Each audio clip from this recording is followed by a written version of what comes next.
말씀입니다. 찾으신 줄 알고 제가 말씀 봉독합니다. 또 그리스도께서 너희 안에 계시면 몸은 죄로 말미암아 죽은 것이나 영은 의로 말미암아 살아있는 것이니라. 예수를 죽은 자 가운데서 살리신 이의 영이 너희 안에 거하시면 그리스도 예수를 죽은 자 가운데서 살리신 이가 너희 안에 거하시는 그의 영으로 말미암아 너희 죽을 몸도 살리시리라. 아멘. 오늘은 넓고 크신 하나님에 대하여서 오늘 말씀을 좀 나누려고 합니다. 어떤 사람이 소경에게 신우유를 주었습니다. 그러자 우유를 받아든 이 소경이 물은 것, 이게 뭐예요? 하고 물었습니다. 그러자 주는 사람이 얘기를 합니다. 네, 신우유예요. 신우유. 그러자 이제부터 본격적으로 대화가 시작되기 시작했습니다. 네? 시다는 뜻이 뭡니까? 신우유라는 게 뭐지? 라고 얘기합니다. 그러니까 우유를 줬던 사람이 이제 설명을 들어가는 거야. 아, 시다라는 말은요, 색깔을 가리키는 말인데 색이 마치 없는 것 같은 그런 상태예요. 어쩌면 양털 같은 색일지도 모르겠습니다. 라고 얘기를 했습니다. 아주 잘 설명을 했죠. 근데 소경은 태어날 때부터 앞을 못 보는 분이었어요. 그러자 또 질문합니다. 양털 같은 색이 뭡니까? 아, 그거요? 네, 또 설명이 들어갑니다. 신눈 같은 거예요. 하늘에서 내리는 신눈 같은 건데, 백설기 같아요. 네? 신눈이요? 백설기요? 어떤 색깔일까요? 그게 뭡니까? 하고 또 물었습니다. 계속해서 설명이 들어가는 거예요. 아, 이거는요, 어떻게 설명을 하면 좋지? 하면서 계속적인 설명이 됐습니다. 흰 종이 같다고도 하고 하얀 페인트 같은 벽과도 같다라고도 설명도 하고 아무리 설명을 해도 나면서부터 앞을 못 봤던 이 맹인 소경은 도리어 자꾸만 질문만 늘어나는 거였습니다. 흰 종이는 어떻습니까? 흰 페인트는 어떤가요? 라고 자꾸만 질문만 늘어날 뿐이었습니다. 왜 그렇습니까? 볼 수 없는, 날 때부터 아예 못 봤기 때문에 색에 대한 개념이 없는 거예요. 색깔이라는 게 어떤 건지를 모르시는 거예요. 즉, 그분에게는 알 수 없는, 이해될 수 없는 세계입니다. 색깔이라는 세계는 이해될 수 없는 세계였던 거예요. 아무리 그러니까 설명을 잘한다 할지라도 이것이 어떻게 설명할 방법이 없는 거예요. 물론요, 지금 드린 이 말로 다 어떻게 표현할 수는 없습니다만 비슷한 어떤 것으로 얘기한다면 하나님은 누구십니까? 라고 만약 묻는다라는 말에 하나님을 아무리 설명해도 아마 우리는 잘 알지 못할런지도 몰라요. 하나님을 제한적인 인간의 이성으로 이해한다는 것은 마치 장님이, 마치 맹인이 신우유를 이해하려는 것과 비슷한 처지가 될런지도 모르겠습니다. 그만큼 우리가 지금 예배하는 그 하나님, 우리가 지금 부르는 그분, 그 하나님은 넓고 크신 하나님이다 라는 사실 정도를 우리가 큰 의미에서 우리가 이렇게 인정하고 나아갈 뿐이고, 그 안에서 하나님께서 사람마다 개개인마다 만나주시고 이해하게 하시는 그 은혜로 말미암아 이성으로 이해함이 아닌 믿음으로, 이성은 이 길로 이해하는 건데 믿음은 여기로 이해하는 거예요.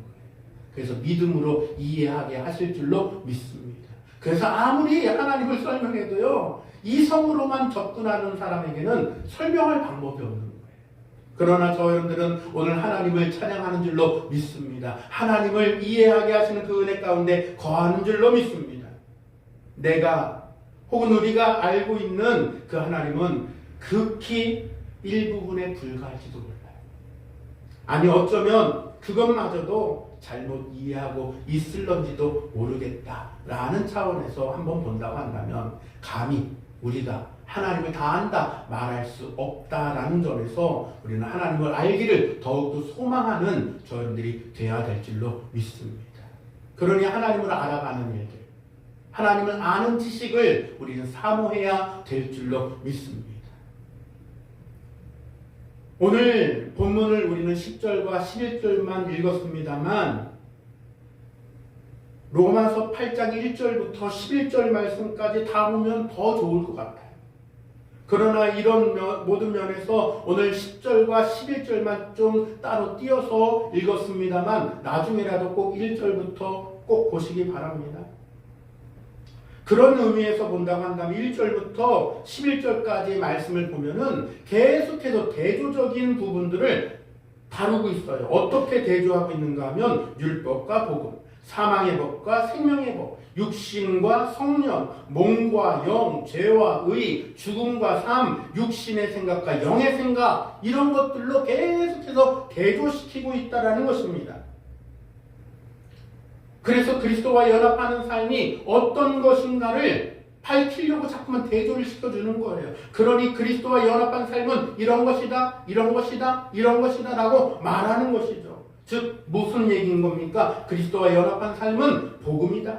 그리스도와 연합한 삶은 생명의 법이다. 그리스도와 연합한 삶은 성령과 함께한다. 그리스도와 연합한 삶은 영이다. 그리스도와 연합한 삶은 의를 쫓는다. 그리스도와 연합한 삶은 죽음이 아닌 곧 영생이다. 그리스도와 연합한 삶은 곧 육신의 생각이 아닌 영의 생각을 하게 된다 라는 것을 계속해서 대조시키면서 말하고 있는 거예요. 그리스도 안에 있는 자라고 하는 그 개념을 지금 우리에게 계속해서 말하고 있다는 것입니다.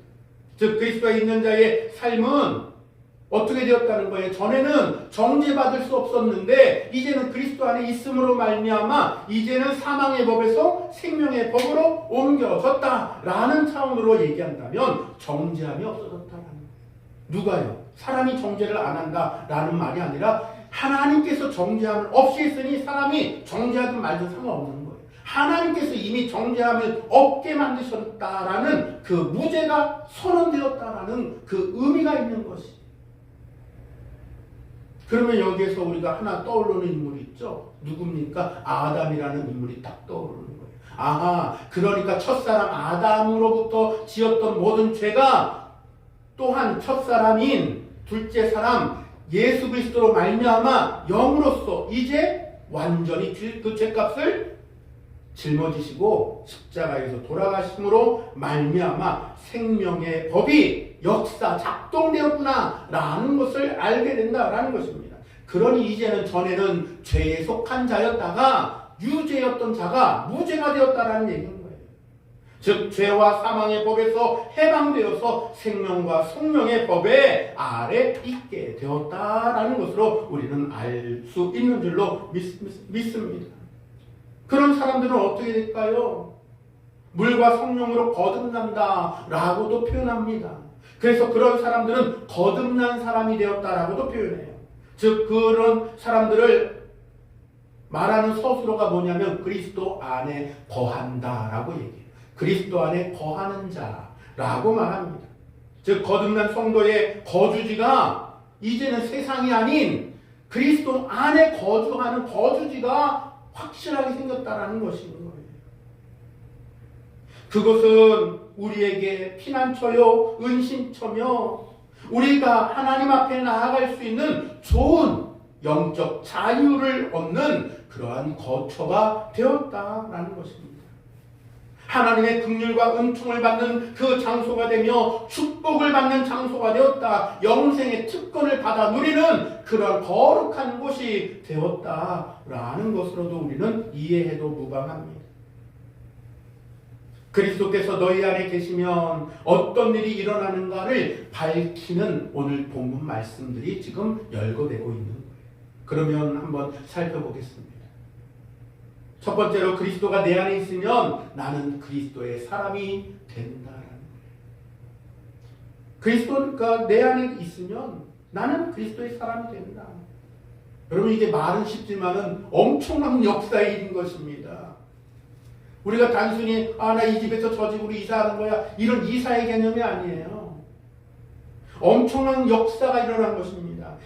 즉 그리스도가 내 안에 라고 하는 이 은혜의 은총은 말로 형용할 수 없는, 말로 표현할 수 없는 어마어마한 사건이 일어나는 것입니다. 본래는 우리는 죄로 인하여 죽어야 할 그 자격이 있던 자들인데 이제는 그리스도 안에 거하는, 그래서 그리스도의 사람이 되었다라고 하는 것은 엄청난 사건의 것을 열거하는 말이다라는 것입니다. 만일 너희 속에 하나님의 영이 거하시면 너희가 육신에 있지 아니하고 영에 있나니 누구든지 그리스도의 영이 없으면 그리스도의 사람이 아니라 라고 말씀했습니다. 하나님의 영, 그리스도의 영 또는 그리스도라고 이런 쓰인 말들은 모두 동의격이에요. 같은 동의격을 갖습니다. 이 세 가지 표현법은 사실 하나님께서 말씀하시는 그러한 그리스도, 예수 그리스도를 지칭하고 말하는 것이에요. 내 안에 계실 수 있는 것은 따라서 누구를 통해서 구현한다라는 거예요. 성령을 통하여서 구현케 하셨다라는 것입니다.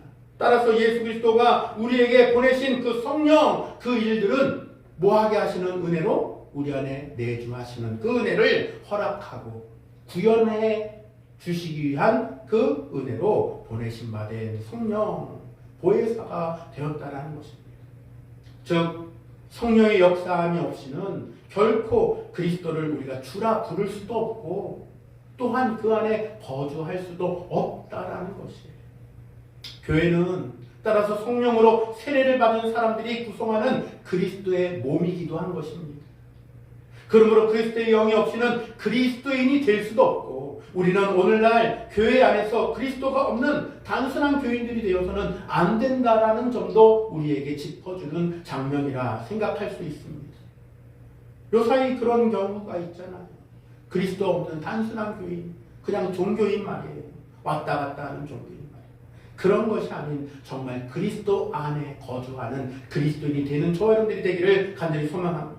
내게 그리스도가 계신다는 것은 따라서 축복이고 영으로서 우리 안에 거하신다라고 하는 그 뜻을 우리가 생각한다고 한다면 이 은혜를 찬양하지 않을 수가 없고 우리는 감격하지 않을 수가 없습니다. 성경 안에서, 말씀 안에서 그 근거의 역사를 찾아보면 어느 순간 이후부터 일어났습니까? 오순절 사건이요. 오순절 성령의 역사 이후 성령은 각 그리스도인들 안에 거하시는 그 역사의 시작이 되었다라고도 우리는 찾아볼 수 있어요.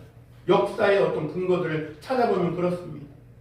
근데 그것은 일시적인 사건이었습니까? 아닙니다. 일시적으로 그냥 휙 갔다가 없어지는 이런 것이 아니었어요. 성령이 거하시는 것은 일시적인 것이 아닙니다. 영원히 거하시는 바 되었다. 아멘. 하나님은 본래적으로 만물과 인간 위에 높이 초월해 계시는 분인데 오순절 사건 이후로 그리스도인의 마음속에 내재해 계시다라는 그 역사가 일어났다라는 것이에요. 그럼으로써 하나님은 그리스도인들을 당신의 백성으로 하나님의 자녀로 확증했다라고 하는 이 확증이 다 도장이 찍혔다라는 얘기입니다. 조금만 이해를 돕는다고 한다면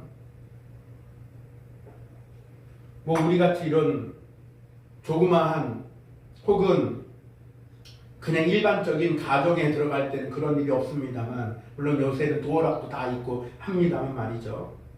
회사에 회사원이 들어갈 때에 예전에는 그런 게 잘 없었는데 요새는 신분증이 출입증도 됩니다. 그래서 그 출입증이 없으면 아무리 그 회사를 다니는 진짜 직원이 마저도 출입이 안 돼요. 뭐가 있어야 돼요? 회사 사원증, 출입증이 있어서 거기다 딱 찍어야 문이 쫙 하고 열리는 거예요. 이걸로 다 설명은 안 됩니다만 우리를 하나님의 자녀로 확증했다는 말을 설명하려다 보니까 그랬습니다. 그리스도인으로 스스로 하나님의 자녀가 되는 것이 아닌 거다라는 거예요. 하나님께서 우리에게 확증을 해야만 우리가 하나님의 자녀가 된다라는 거예요. 따라서 우리가 하나님의 자녀가 됐다라는 것을 알게 하시고 느끼게 하시는 것은 하나님의 은혜가 아닐 수가 없는 줄로 믿습니다. 두 번째로 한번 본다면 그리스도가 내 안에 있으면 몸은 죽고 영은 사는 거예요. 믿으십니까? 몸은 죽고 영은 산다. 죽으란 얘기인가? 이런 얘기는 아닙니다. 진정한 의미에서 우리가 주와 함께 연합하여 사라지는 진짜 영생을 말씀하는 그러한 부분입니다. 육으로 난 것은 육이요 성령으로 난 것은 영이라 라고 요한복음 3장 6절에도 말씀했습니다. 살리신 것은 영이니 육은 무익하니라. 요한복음 6장 63절. 사람의 육체는 아담의 범죄와 함께 이미 죽은 존재다 라는 것을 우리는 잘 인식해야만 합니다. 누구로 말미암아? 그리스도로 말미암아.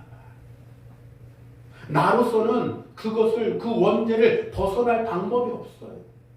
그러나 그리스도로 말미암아 우리는 하나님의 은혜 가운데 그리스도 예수의 그 단번에 죽으시는 은혜로 말미암아 아담의 범죄와는 이미 멀어진 존재가, 즉 하나님의 자녀가 되는 존재가 되었다는 것입니다.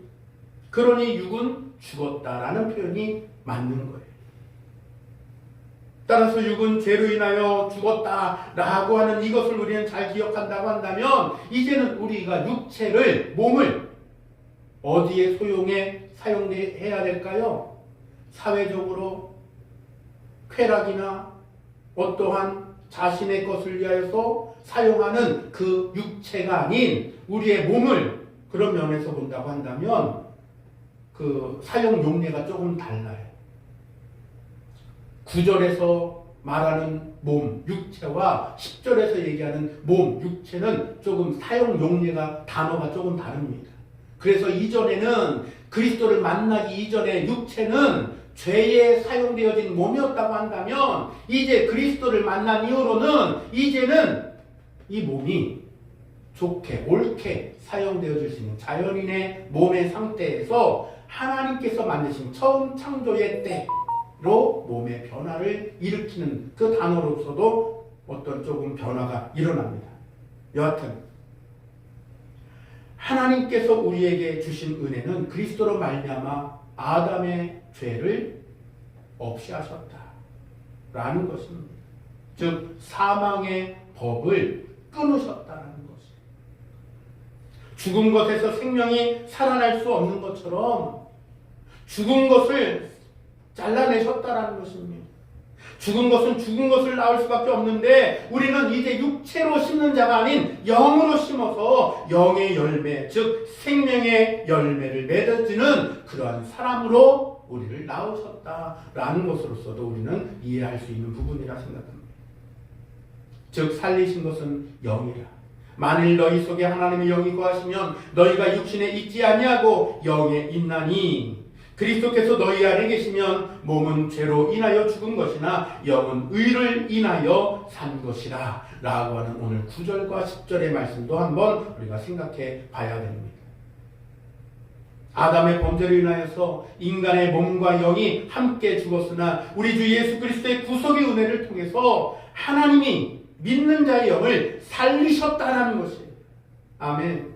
이 비밀을 깨닫게 하는 것이 곧 믿음이다라는 거예요. 앞서 맹인에게 아무리 설명해도 알지 못하는 이성으로는 도저히 이해가 안 되지만 믿음으로써야만 이것이 이해되어지는 거예요. 그래서 비밀인 거예요. 그래서 비밀. 뭐 대단한 거 숨겨서가 아니라 그냥은 이해가 안 된다니까요. 믿음의 의로 죽었던 일이 다시 살아남을 입는 것, 우리에게 깨닫게 하는 이는 하나님의 생명의 성령의 법이다 라는 것입니다. 그가 살아계신 하나님의 대행자로서 우리에게 하나님의 지식을 공급하기 때문에 일어나는 또한 일이기도 한다는 것이에요. 내가 아무리 박박사 지식을 쌓아서도 이게 이해가 안 돼요. 그러나 그분이 성령이 주시는 지혜면, 성령이 주시는 지식이면 이것이 이해되고 알아질 줄로 믿습니다. 하나님의 지식을 공급하기 때문에 그런 일이 일어난다라는 그것이 곧 뭐라고요? 믿음이다. 그리스도 예수를 죽은 자 가운데서 살리신 이가 너희 안에 거하시는 그의 영으로 말미암아 너희 죽을 몸도 살리시리라. 아멘. 세 번째로 살펴본다고 한다면 그리스도 안에 있으면 우리는 많은 열매를 맺을 줄로 믿습니다. 나는 포도나무여 너희는 가지니 저가 내 안에 내가 저 안에 있으면 이 사람은 과실을 많이 맺나니 나를 떠나서는 너희가 아무것도 할 수 없음이라. 요한복음 15장 5절 말씀입니다. 오늘 우리들 함께 찬송 드리는 가운데 어린이 찬송이었습니다만 이 찬송이 굉장히 은혜롭잖아요. 예수님은 생명의 참포도나무. 이 찬양이요 얼마나 은혜로운 찬양인지 몰라요. 그렇습니다. 예수님이 생명의 참포도나무예요. 우리는 거기에 가지로 붙어 있을 때에 열매를 맺는다는 것입니다. 죽은 나무가 열매를 맺을 수 없습니다. 나무에서 떨어진 가지는 말라 죽고 마는 것이에요. 이파리도 낼 수 없고 열매는 고사하고 죽고 마는 것이에요. 죽은 육의 몸으로서는 성령의 열매를 기대할 수도 없고 기대해서도 안 돼요. 따라서 우리는 생명의 참포도나무이신 예수 안에 거하고 예수님께 붙어 있어야만 생명의 성령의 법 안에 거하고 생명의 열매를 맺을 줄로 믿습니다. 이게 진짜 생명체인 거예요. 이게 진짜 생명이 붙어 있다라고 말할 수 있다는 것입니다. 이것이 자연적인 기초적인 진리예요. 살아계신 하나님의 영, 그리스도의 영, 즉 생명의 성령과 연합하지 않으면 생명을 살아있다라고 말할 수 없다라는 것입니다. 결코 생명의 열매를 맺을 수도 없고 기대할 수도 없다라는 점들을 우리는 분명히 할 필요가 있을 줄로 믿습니다. 그러므로 그리스도인은 생명의 원천인 그리스도와 성령 안에 거하고 연합해야 될 줄로 믿습니다. 그리스도는 포도나무요 성도는 가지이기 때문에 그렇습니다. 나무에서 잘려나온 가지는 곧 말라 죽고 맙니다. 진액이 공급되지 않기 때문에 그런 것이죠. 마찬가지로 그리스도 안에 있지 않으면, 우리가 주 안에 거주하지 않으면 안전하지 않고 피난처가 없게 된다는 것입니다. 영적 생명의 공급을 받을 수도 없습니다. 그는 아무런 생명의 열매로 맺지 못할 뿐만 아니라 곧 말라 죽고 말게 될 것입니다. 이제 마무리하겠습니다. 그러니 우리는 주 안에 거해야 될 줄로 믿습니다. 사람과 하나님 사이가 갈라졌던, 떨어졌던 원인이 무엇 때문이었습니까? 죄 때문이에요. 죄로 인하여서 떨어진 거예요. 그래서 예수님께서 그 떨어진 그 부분을, 그 죄를 없이 함으로 말미암아 우리를 다시 하나님께 어떻게 해요? 접붙이게 하신 거예요. 임마누엘의 하나님, 내주하시는 하나님, 내재한다라는 그 말이 임마누엘과 일맥상통하는 말이에요. 시편 4편 4절에 범죄하지 말지어다 라는 말씀도 우리는 한번 생각해 본다면, 왜 범죄하지 말라는 거예요? 왜 죄짓지 말라는 거예요? 그런 이유에서 하나님과 연합하려면 죄짓지 말라는 거예요. 여러 가지 각종의 죄들, 우리가 생각나는 죄들도 뿐만 아니라 하나님을 신하지 않고 하나님을 거부하는 일, 그 죄들도 여기 안에, 그 범죄 안에 다 들어간다라는 것들도 그럼 한번 생각해 본다면, 범죄하지 말지어다 라고 했었던 시편 4편 4절의 말씀도 마음에 한번 새겨보시기를 바랍니다. 어느 날 물리학 시간에 물리학 교실에서 한 교수님이 열심히 가르치고 있었습니다. 저는 물리는 잘 몰라요. 저는 이과가 아니고 문과여서 물리에 대해서는 잘 모릅니다만, 이 물리학 시간에 물리학 교수님이 아주 신나갖고 아주 물리를 설명하고 있었습니다. 그러면서 이렇게 얘기하는 거였습니다. 사람이 낼 수 있는 속력이 소리의 벽을 깰 수는 없다 라고 교수님이 가르치자 어느 학생이 손을 번쩍 든 겁니다. 그러더니 갑자기 말하는 거예요. 아닙니다, 교수님. 교수님의 그 말씀은 좀 틀린 얘기입니다. 소리의 벽을 깰 수 있습니다 라고 얘기했습니다. 그러자 자신의 말에 반대한 이 학생이 있으니까 궁금할 거 아니에요. 어떤 원리로 그것을 증명할 수 있지? 라고 물었습니다. 자신이 가르치는 거에서 반대했으니까 조금 짜증도 나고 화도 났을 거예요. 무슨 근거로 그렇게 대답하느냐고 묻는 거예요. 학생은 이렇게 대답합니다. 더 화나게 하는 말을 했어요. 그거는 아직 이론과 근거로는 제가 답을 할 수는 없습니다. 그런데 분명히 알 수 있는 것은 저는 이게 가능하다고 믿습니다 라고 얘기하는 것입니다. 얼마나 화가 나겠어요. 아무 근거도 없고 이론도 없어요. 그런데 그게 가능하다라고 이 학생은 말하고 있는 거였습니다. 그러자 학생들과 그 수업을 듣고 있었던 학생들과 교수가 전부 다 손가락질을 에이그 하면서 손가락질을 하는 거였어요. 비웃었습니다. 그러나 그렇게 손을 들고 얘기했던 그 학생이 초음속 제트기를 만드는 사람이 되었다라는 얘기예요. 그래서 소리의 벽을 깨뜨리는 그 성과를 내었다라는 얘기를 좀 가지고 왔습니다. 자신의 믿음을 증명해 보이는 거죠. 그때는 이론으로 근거를 대답할 수 없었지만 그 일 이후 아마도 그 학생은 그 믿음에 응답하기 위해서 아마도 더 열심히 연구했으리라고도 생각합니다. 무슨 얘기를 드리려고 얘기를 하냐. 다 이해할 수 없을 수 있어요. 다 설명할 수도 없을런지도 모르겠습니다. 그러나 분명한 것은 우리에게 주어진 눈에 보이는 것이 전부는 아니다 라는 것입니다. 이 지구상에서 세상을 변화시키는 일은 무궁무진하다 라는 점도 우리는 간과해서는 안 된다라는 것입니다. 하나님이 우리를 위해서 예비하신 그 길은 우린 다 알 수 없어요. 그러나 하나님을 믿고 할렐루야 하나님을 의지하여서 우리가 주님이 나를 이끄시는 대로 순종하고 따라가는 저 여러분들이 되기를 간절히 소망합니다.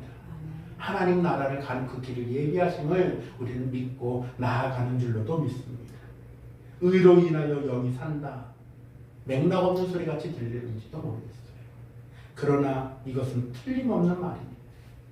믿는 자들은 의를 위하여 과감하게 목숨도 던질 수 있는 사람들입니다. 그리스도의 부활은 그냥 어떤 날의 사건 아닙니다. 일시적인 것이 아닙니다. 영원한 영생을 주시는 그 은혜의 일들임을 우리는 말씀을 통해서 보증하고 있다는 사실을 염두에 두고 그리스도의 부활이 내 부활이 되고 그 인류의 부활을 보증했다라고 하는 그 확신 속에 우리는 의를 위하여서 하나님의 의를 좇는 저들이 된다면 고린도전서 15장 20절의 말씀처럼 이제 그리스도께서 죽은 자 가운데서 다시 살아 잠자는 자들의 처음 열매가 되셨도다 라고 하는 이 말씀을 기억할 줄로 믿고 그리스도께서 부활한 이상 우리들도 부활한다라고 하는 이 희망이 우리에게 주어질 줄로도 믿습니다. 또한 고린도전서 15장 51절로 53절 말씀에 이 말씀을 하고 있는데 우리가 다 잠잘 것이 아니요 마지막 나팔에 순식간에 호련히 다 변화하리니 순식간에 호련히 다 변화하리니 나팔 소리가 남에 죽은 자들이 썩지 아니할 것으로 다시 살고 우리도 변화하리라. 이 썩을 것이 불갑을 썩지 아니할 것을 입겠고 그 죽을 것이 죽지 아니함을 입으리라 라고 말씀하신 이 말씀을 이루실 줄로 믿습니다.